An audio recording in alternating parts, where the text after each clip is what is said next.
Assalamualaikum warahmatullahi wabarakatuh. Berjumpa lagi dengan saya, Guru Bahasa Indonesia SMP Lukman Al-Hakim Ngambi. Baik, pada pertemuan sebelumnya kita sudah menuntaskan materi teks berita. Saya akan mengulas sedikit terkait teks berita agar kita mengingat kembali ya. Jadi yang pertama yang kita harus ingat dalam teks berita itu ada 5W1H ya. Apa saja itu? Ada what, who, when, where, why, dan yang terakhir adalah how. What apa, who siapa, when kapan, where di mana, why mengapa, dan yang terakhir how adalah bagaimana. Nah, keenam prinsip ini yang akan selalu menemani teks berita ya. Jadi ketika kalian melakukan wawancara atau kalian nanti menjadi seorang reporter, maka keenam pertanyaan ini pasti akan kalian tanyakan. Apa kejadiannya, siapa korbannya, dan lain sebagainya. Oke ya, dan seterusnya. Silakan itu nanti dipelajari lebih lanjut dan lebih mendalam. Untuk saat ini mari kita lanjutkan materi selanjutnya. Materi selanjutnya adalah teks eksposisi ya. Apa itu teks eksposisi? Teks eksposisi adalah sebuah teks yang berisi informasi ya dan pengetahuan yang dimuat secara singkat dan padat. Oke, saya ulangi lagi ya. Jadi yang dimaksud dengan teks eksposisi adalah sebuah teks yang berisi informasi dan pengetahuan yang dimuat secara singkat dan padat. Oke ya. Nah, maksudnya seperti apa itu? Jadi teks eksposisi itu nanti ada banyak bentuknya. Bisa teks editorial ya yang biasa dalam halaman atau halaman opini ya, yang berada di rubrik opini sebuah koran, biasanya itu termasuk teks eksposisi. Oke, kita akan lebih perdalam lagi apa yang disebut dengan teks eksposisi.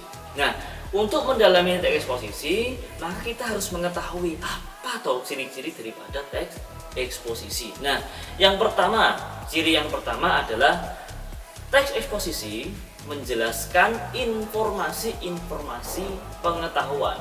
Jadi dalam teks eksposisi itu pasti akan ada informasi-informasi terkait pengetahuan.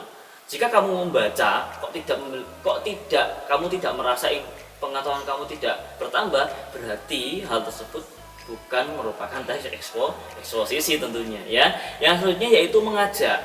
Dalam teks eksposisi itu pasti akan mengajak kalian untuk apa? Untuk mengikuti pengetahuan dan informasi yang diberikan ya. Dan selanjutnya adalah biasanya menjawab pertanyaan 5W1H. Masih ingat kan kemarin baru saja kita membahas teks berita ya yang di dalamnya terdapat 5W1H ya. Nah, itu terdapat 5W1H juga di dalam teks eksposisi. Ada what, who, where, when, dan seterusnya ya. Selanjutnya berusaha menjelaskan tentang sesuatu. Misalkan ada kejadian gunung meletus, maka akan dijelaskan dari sisi lain gunung meletus itu. Misalkan masyarakatnya yang sudah siap atau adat istiadatnya yang sudah siap terhadap gunung meletus ya, misalkan dengan menggunakan kentongan dan lain sebagainya. Nah, itu adalah sisi lain dari gunung meletus tadi. Nah, maka itu akan memberikan pengetahuan juga pada kita ya, menjelaskan tentang sesuatu, bersifat informatif. Lalu fakta dipakai sebagai alat kontribusi.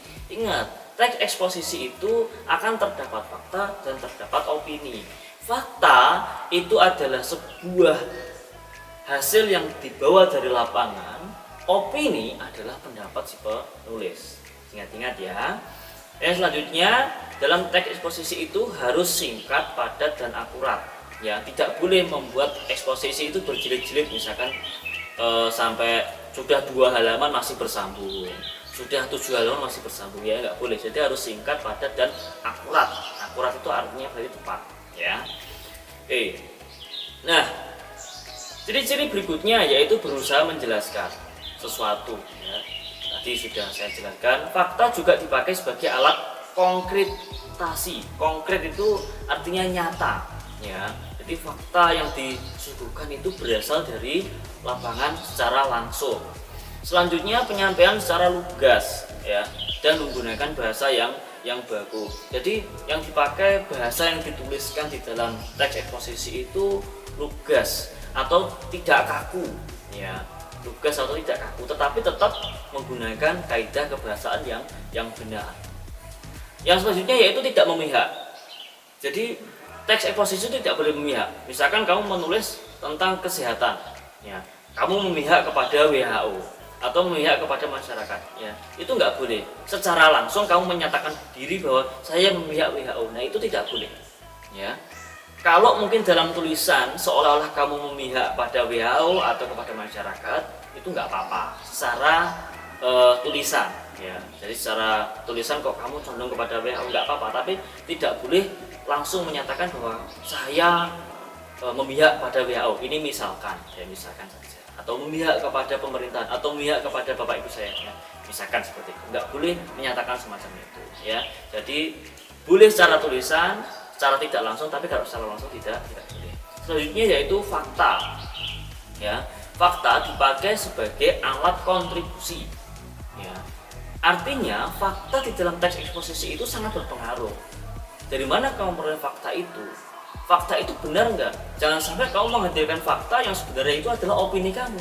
Itu enggak boleh. Misalkan kamu menyampaikan bahwa Ngawi Surabaya itu berjarak 182 km, misalkan seperti itu ya. Padahal sebenarnya faktanya Ngawi Surabaya itu jaraknya adalah 190 km.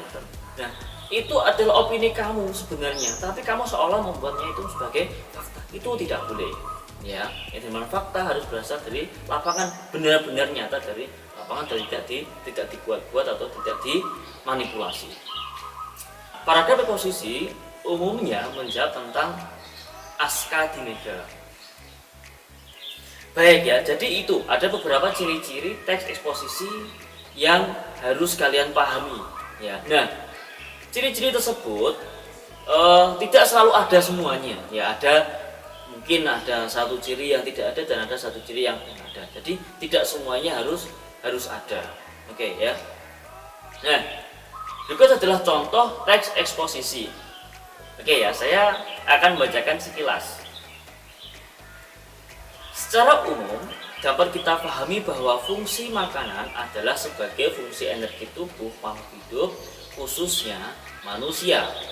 Makanan yang tidak baik akan menghasilkan energi yang buruk, dan makanan yang baik akan menghasilkan energi yang baik pula. Di sini makanan baik diartikan sebagai makanan yang bergizi. Banyak definisi terkait dengan apa itu makanan yang bergizi yang sering membuat kita bingung. Namun ada satu hal yang pasti dalam definisi makanan bergizi, yaitu ketersediaan dan kebutuhan akan makanan sehat memiliki peran yang sangat krusial bagi kesehatan manusia. Krusial itu artinya sangat penting dan tidak bisa diganggu gugat atau tidak bisa digantikan. Pasalnya, salah dalam mengonsumsi makanan akan berdampak buruk dalam kesehatan tubuh karena makanan tersebut mengganggu proses metabolisme tubuh. Hal tersebut sering disebut sebagai penyakit ya. Nah, dari cuplikan teks eksposisi yang saya berikan ini, yang saya contohkan ini memberikan informasi kepada kita bahwa makanan sehat itu sangatlah penting ya. Jadi kita memilih makanan-makanan yang sehat itu sangatlah penting. Nggak boleh makan sembarangan. Misalkan nanti kalian sudah masuk sekolah ya, sudah mulai masuk di sekolah dan kalian jajan di kantin, jajannya sembarangan, itu juga tidak boleh. Atau kalian sering atau banyak minum es dan makan gorengan yang berlebih, nah itu juga tidak baik ya. Maka kita harus selalu makan makanan yang bergizi. Apakah makan gorengan itu tidak bergizi? Ada gizinya, cuma ingat di situ ada goreng ya, ada minyak goreng. Kalau minyak gorengnya itu sudah jenuh dan tetap digunakan, maka itu akan membuat minyak tersebut menjadi sarang penyakit ya. Baik, nah selanjutnya adalah latihan. Nah, latihannya adalah silakan kalian tulis satu contoh teks eksposisi. Ya, satu contoh teks eksposisi. Ya, banyak sekali, nanti silakan cari.